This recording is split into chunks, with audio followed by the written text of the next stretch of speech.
लोगों के चेहरे पर नाराजगी है सरकार से, नाराजगी है सिस्टम से। उसको उसी वक्त अगर वो पकड़ाता है बीच चौराहा पर प्रशासन के सामने में उसको फांसी पे लगा दे, नहीं इसको प्रशासन गोली मार दे। खास तौर से उनको जमानत जब मिल जाती है वो समाज में घूमते हैं सीना चौड़ा कर करके। आपके मैं खुद कैंडल मार्च में शामिल होती हूँ। देखिए ये संवेदना होती है उस परिवार के लिए, उस बच्ची के लिए, उन बच्चियों के लिए कि आपके इस लड़ाई में उस परिजन को ये मैसेज देना होता है कि आपकी उस बच्ची की लड़ाई में हम आपके साथ हैं। हमारी बच्ची हमारे समाज में सेफ नहीं है। जहाँ तक मेरा जहां तक होगा सहयोग मैं उनके लिए करूंगी। नमस्कार, मैं हूं सबाउद्दीन और आप देखना शुरू कर चुके हैं मिथिला लाइव 24। ठीक है, लगातार सुबह से आप मिथिला लाइव पे खबरें देखते आ रहे हैं किस तरह से आज सुबह से लगातार दरभंगा का माहौल गरमाया हुआ है। लोगों के चेहरे पे उदासी है, लोगों के चेहरे पर नाराजगी है सरकार से, नाराजगी है सिस्टम से। जिस तरह की हरकतें कल शाम दरभंगा में घटी है, जिस तरह की हैवानियत दरभंगा के एक युवक ने दिखाया है, 5 साल की मासूम बच्ची के साथ दुष्कर्म किया उसने। क्या सोचा था उसने? बताया जा रहा है कि वो जो शख्स है वो पहले से ही विवाहित है, उसकी बीवी है, उसके बच्चे भी होंगे, लेकिन उसके बाद भी किसी बच्चे के साथ जिस तरह का उसने दुष्कर्म किया है, ये बेहद ही शर्मनाक है, इंसानियत को शर्मनाक करती है। और उसे इंसान कहने में भी मुझे शर्म आ रही है। ये सुबह से जब हम खबरें बना रहे हैं, हमें बहुत उदासी, बहुत एक समझिए कि हमारा कार्य है उसको हम लोग पूरा कर रहे हैं। और अभी हम बात करने के लिए हमारे साथ मौजूद है दरभंगा शहर की, दरभंगा नगर निगम की डिप्टी मेयर नाजिया हसन। इनसे हम इसलिए बात कर रहे हैं क्योंकि दरभंगा में महिला सशक्तिकरण की काफ़ी बात होती है। यहाँ मेयर और डिप्टी मेयर दोनों महिला हैं और महिला के साथ, एक बच्ची के साथ इस तरह की घटना घट जाती है। बीते दिनों पटना में भी इस तरह की घटना घटी थी, लेकिन उसको लेकर सरकार और सिस्टम और प्रशासन क्या कुछ कर रहा है, इसको जानने के लिए हमारे साथ नाजिया हसन जी हैं। इनसे हम बात करें। नाजिया जी, पहले तो बहुत बहुत स्वागत है आपका मिथिला लाइव में। जी बहुत बहुत शुक्रिया। बहुत ही अफसोस के साथ मैं आपसे सवाल कर रहा हूँ, आप भी एक महिला हैं, हम सब के घर में बच्चियां हैं, ये जो घटना घटी है इसको आप कैसे देख रही हैं? बहुत शर्मनाक घटना है, एकदम क्या कहें, दरभंगा और मिथिला की पावन धरती जो हम लोग का है, अब इस शर्मसार से सुनने में आ रहा है कि दरभंगा में ये घटना हुई है। कितना एकदम ये जो स्थिति है, एकदम कैसा सिस्टम है, कैसी स्थिति है, कैसी मानसिकता है इंसानों की। हम जिस समाज में रहते हैं उस समाज में तो बेटी का कोई जाति धर्म तो नहीं होता है, कोई पार्टी तो नहीं होती है। बेटी वो बेटी होती है। बेटी हम बार बार बोलते हैं, कहते हैं, बेटियों का कोई जाति धर्म नहीं होता, कोई पार्टी नहीं होता, कोई समुदाय नहीं होता है। आप ये सोचिए कि वो हमारी बेटी थी, हम सबको लड़ना होगा, सोचना पड़ेगा, इंसाफ दिलाने के लिए रोड पे आना पड़ेगा। एक चीज समझने की बात है, रोड पे आने से इंसाफ मिलता है नाजिया जी? आपने कई मामलों को लेकर कैंडल मार्च निकाला है, आपने कई मामलों को लेकर धरना भी दिया, लेकिन कभी कुछ उसका निष्कर्ष निकला है? देखिए हमको तो अपने प्रशासन पे है, अब प्रशासन पे ही यकीन है कि अब न्यायालय पे यकीन है कि दोषियों को सजा देगी। लेकिन सोच के हैरत लगता है कि जब नीट की छात्रा पटना में इतनी वेल एजुकेटेड बच्ची सब, मिडिल क्लास फैमिली की बच्ची सब पढ़ने के लिए आई है, एक डॉक्टर बनने का सपना लेकर के आई है, वो बच्ची सेफ नहीं है जो बालिग बच्ची है। ये हमारी तो दूध मियाँ 5 साल की बच्ची थी।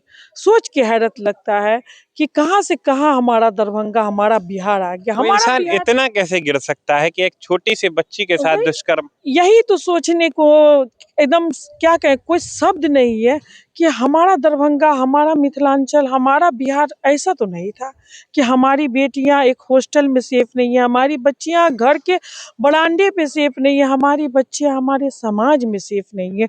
हमको तो हैरत लगता है कि कैसी व्यवस्था, कैसी मानसिकता है। बच्ची कल शाम में 7 बजे से गायब हुई है, तब से परिजन ढूंढ रहे, प्रशासन ढूंढ रही है, और किसी को भी नहीं लगा कि बच्ची बगल के तालाब में मरी पड़ी हुई है।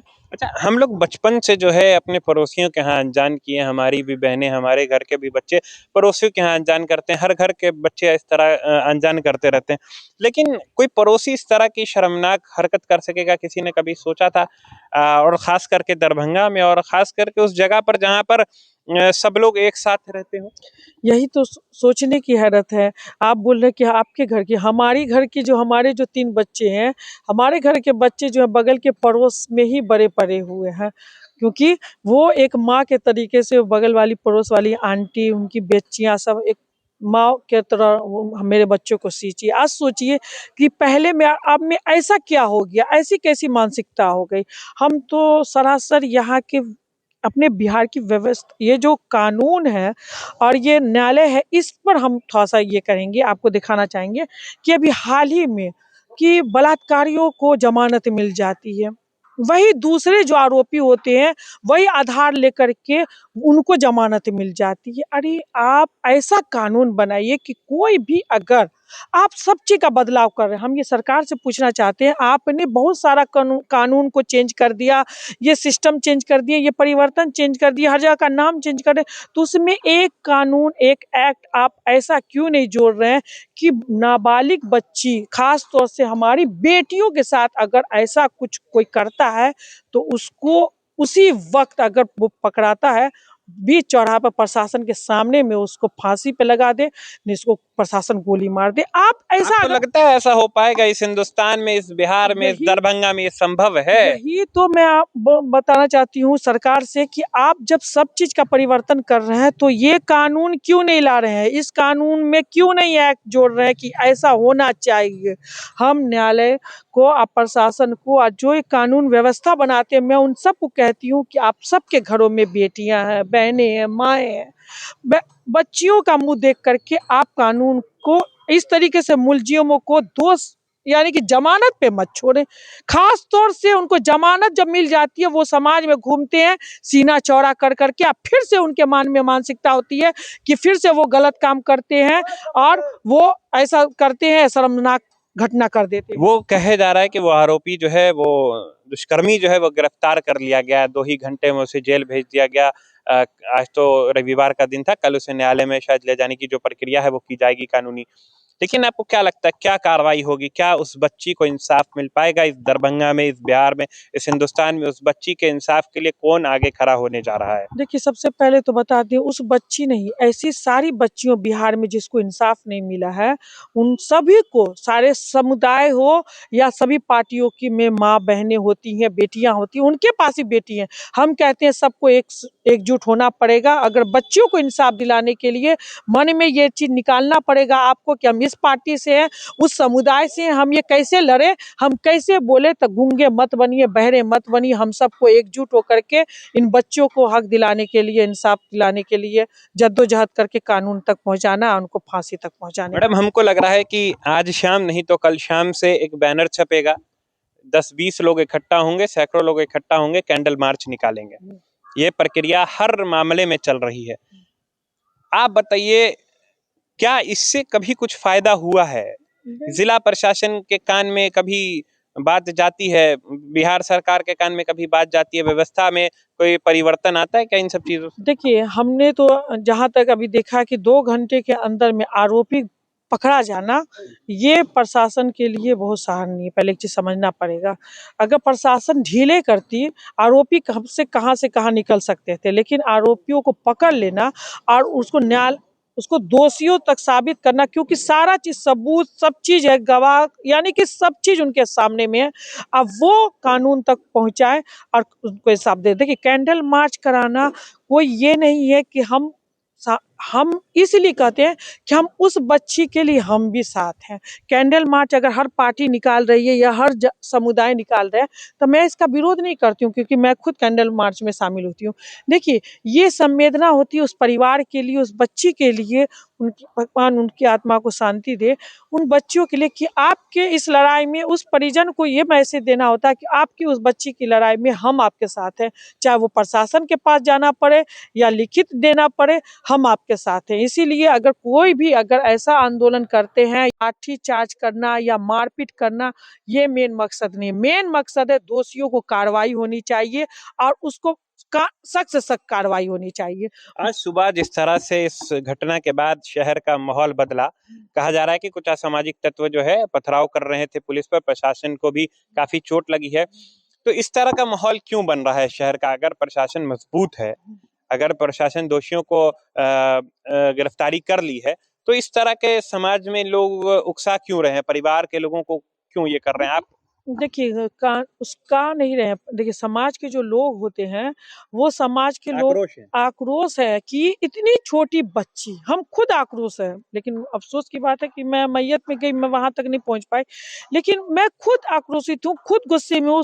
कंटिन्यू उसके बाप के बगल में बैठी थी बच्चे के पिता, सोचिए वो कितना रो रहे थे। लग रहा था कि एक मेरे पास भी बेटी है, उस नाते से मैं भी उनके दुःख में शामिल थी। ये सोचने की बात है कि उतनी छोटी बच्ची हमारी सेफ नहीं है, इसीलिए अवाम जो है पब्लिक अंदर से गुस्सा में, क्रोधित में है। वैसे इस बच्ची के लिए आप कहाँ तक पर्सनली इस बच्चे के लिए कहाँ तक लड़ाई लड़ने जा रही जहाँ हैं? जहाँ तक मेरा मेरा जहाँ तक होगा सहयोग मैं उनके लिए करूँगी, हर बच्चियों के लिए, चाहे वो लिख कर के हो, बोल कर के हो, समाज में क्या कहते हैं कैंडल मार्च के ज़रिए हो या परिवार के ज़रिए हो या प्रशासन में हो, मैं बोलूँगी प्रशासन को। मैंने अभी भी कहा कि कानून सख्त से सख्त उस पर कार्रवाई करवाइए, क्योंकि आपके पास सबूत सब चीज़ है। उस पे दोषियों पे कार्रवाई करना, क्योंकि हम प्रशासन पे यकीन करते हैं, कानूनी व्यवस्था पे यकीन करते हैं, न्यायालय पे यकीन करते हैं, तो हम आप पे उम्मीद करते हैं कि आप उसको सख्त से सख्त सजा दिलवाने में सहयोग करें। चलिए, तो ये हम थी हमारे साथ डिप्टी मेयर नाज़िया हसन, जिन्होंने बताया कि किस तरह से ये भी इस दुख में परिवार वालों के साथ, उनके पिता के साथ और समाज के साथ खड़ी हैं।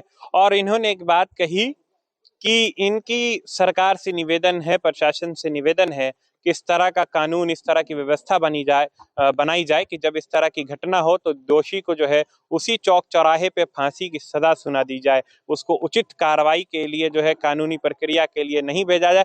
जबकि न्यायालय पे सबको भरोसा है, इन्हें भी भरोसा है, हमें भी भरोसा है, लेकिन बात लंबी नहीं हो, सजा उसे फौरन मिले, इन सब बातों को लेकर ये खड़ी है। और इन्होंने कहा है कि जहां तक हो सकेगा बेटियों के लिए, बच्चियों के लिए और खास करके इस बच्ची के लिए, कि जहां तक होगा लिख कर, पढ़ कर, समझ कर, किसी से मिलकर जहां तक होगा ये उसकी मदद करेंगी। और भी बाकी खबरों के लिए आप मिथिला लाइव के साथ बने रहें।